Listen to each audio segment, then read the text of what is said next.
I'm going with the long name. Anne-Marie Nicoll Turner, and I teach in the Ann Arbor Public Schools 6, 7, and 8. And we are a Title I building also with a higher ESL population and a higher special needs population, including the county-wide deaf and hard of hearing program. And I started back at CMP1, so I've been doing this a long time.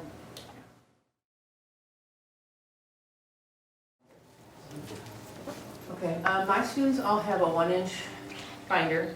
I've tried a lot of different things and I vary it every year. I can't make sections work for me. We don't have tabs anymore. I tried that and gave up on that one. And that's fine. So my students, this is... I'm sorry, I was going to put that No, it's okay. I'll just show one of these quick. My students all get an organizer for each investigation. And on here I have the titles of the problems and the focus questions. For every investigation, I make every kid do one thing that I call the required homework. It's the stuff I want every kid in my room to be able to do at the end of the investigation. And so, and I put them this year on a worksheet, but they're just the CMP-based problems, most of them. And then at the bottom of this chart, there are other practice options that they can choose to do or not. The left column choices are other ACE problems. Occasionally I stick in a skill worksheet if I know for sure I'm not going to get there. The middle are some online practice things I found that are not really connected math, and they're not Khan Academy for sure, and they're just things. I've been kind of collecting stuff I like. Sometimes there's nothing. And then over here I have some challenge choices. So the first night they might do one choice out of the top row, and the second night they would do something out of the second row. If they do it online, they get somebody at home or the community center or wherever they do it to sign academic support class or whatever. But this part is optional. So some of the kids do it and some of the kids don't. So we're really looking at like one required homework a week. And then the bottom of this chart talks about what I'm going to use for assessment, when it's going to be, if there's a checkup or a partner quiz or a unit test, and which reflections they're going to do that I'm going to grade as an assessment. And then at the end of the investigation, everything gets stapled here and gets turned in. So this is their in-class work. This is some of my 6th grade ones from last year. This is their in-class work. And then I take a quick look at it, and it goes back in their binder. I do collect those homeworks that get done every day. A lot of kids chose to do the online stuff. Some of the kids, you know, that don't do homework didn't do it. But honestly, by the end of the year, more and more of the kids were doing stuff on a regular basis, which I think is growth. At the end of the unit, they'll have, you know, 3, 4, 5 of these. They all come out and they get stored in one of these fantastic pre-used file folders. This one looks awesome. Some of them are like 7 or 8 years old now. And they get stored in a crate under a table in my room so that we've got it if they want to refer back, or for IEPs and 504 meetings and conferences and stuff, we've got all their stuff. The thing that stays in their 1-inch binder is the new unit book, and then this thing. And I have a bunch of these that they have loaned to me. This was for my 6th graders last year. They want them back. They're planning to come pick them up from me in the fall, so please don't take them home, but I'll put some out here for you to look at later. This side, this is for the whole year. So, that's not supposed to be there.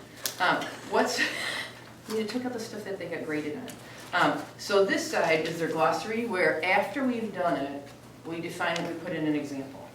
So they've got all the definitions for the whole year, because when they trade in their book, they don't have their, and most of my kids didn't get what that meant anyway. So this is what we did, and I've done the glossary piece in this for a couple of years now. It's cheap. I had only one kid out of 160 something lost it this year, and we never saw it again. One. And when you consider that I get kids from the homeless shelter and the domestic violence shelter and the runaway shelter and blah, blah, blah, blah, blah, and some really ADHD, this is the thing they kept all year. Because on the other side is my very small, modest version of an interactive notebook. And what we did on this side was put in like the big important ideas for the year, 2 or 3 from each unit. After we did the unit, so this is like the formal notes part. So there's a thing on PEMDAS, because this is 6th grade. This was the table for recording the first moves. This is the first time I did it with 6th grade. Not all this will be in there next year, and it'll have some different things. But this was like the big important notes. This is where we wrote their algorithms for adding and subtracting fractions.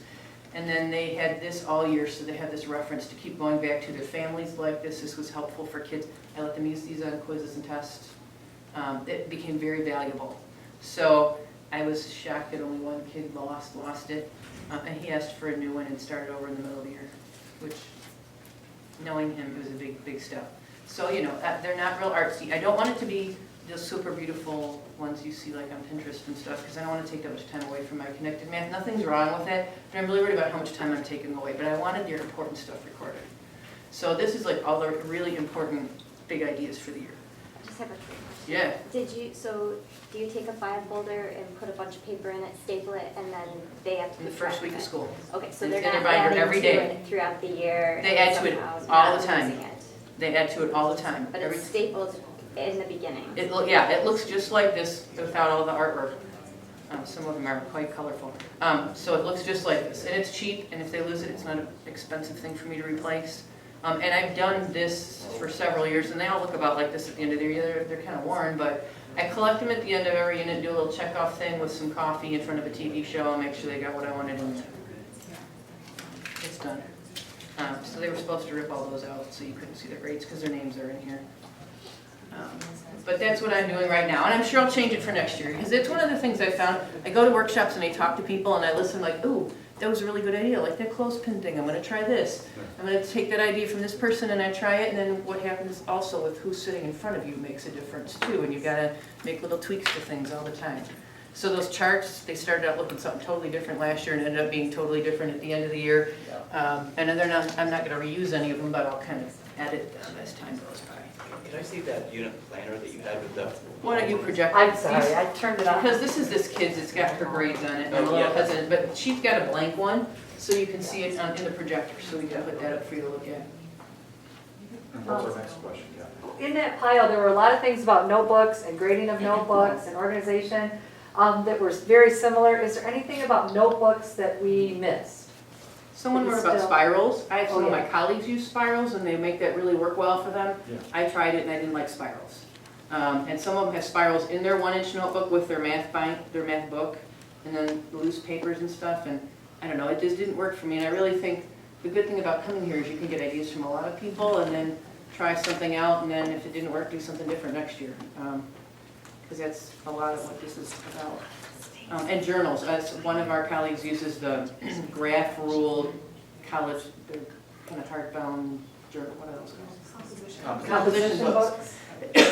And so next year, 3 of the people in my building are going to try it because they wanted to see how it worked for a year. So, you know, to me, it's kind of a 1-year commitment. I don't like to change in the middle of the year too much, but. Anything else on notebook organization or grading or anything that we No. missed? And I don't take those 1-inch things home or anything. It didn't work for me. So yeah, that's what it looks like. It's pretty boring. I didn't put any artwork on it this year. Yeah. Yeah.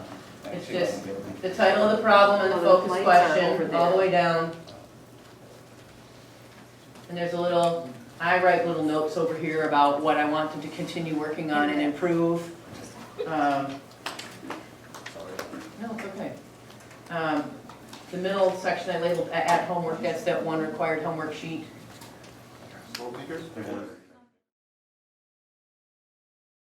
But I probably won't even put that on there next year because it didn't work for me, so. I used to have the kids check off and self-grade themselves, and I kind of set that aside for a year or two. Because you have to pick and choose, you know, you can't change everything all at once, so.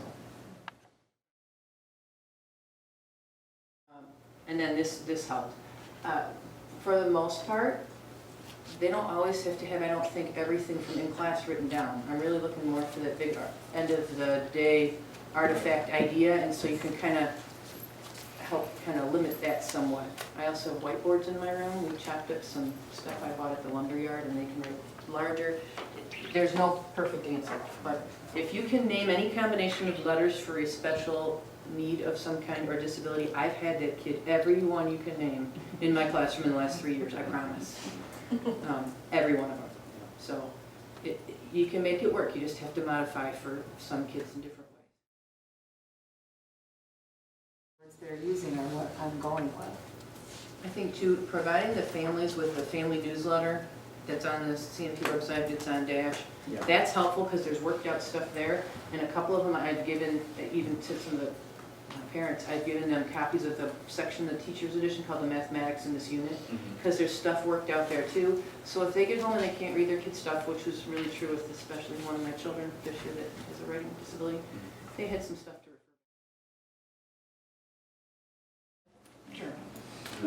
I'll go, sure. No, mine's really intentional. I have 8 really decent sized tables in my room, and then this year I was really lucky because I have a new room and I have like a 9th round table in the back, which is my conference table.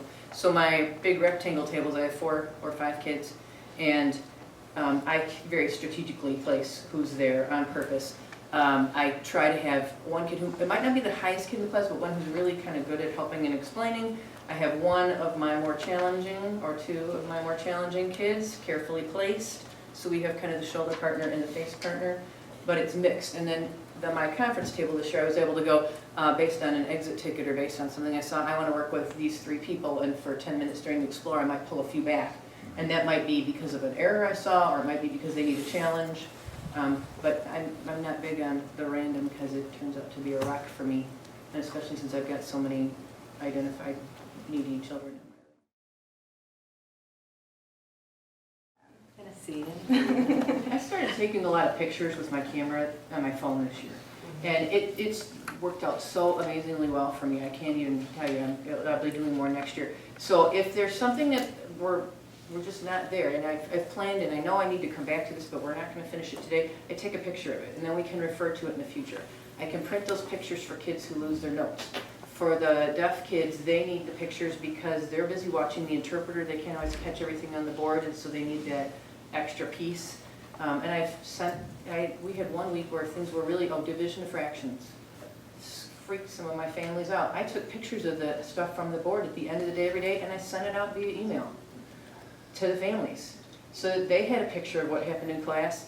I mean, it all of a sudden, because I can transfer them to my computer and I can project them, and if we run out because I need 5 more minutes tomorrow, this is where we left off yesterday, guys. This is the picture from your class. Let's jump right back in, and sometimes that's really helped because it's exactly what was on the board.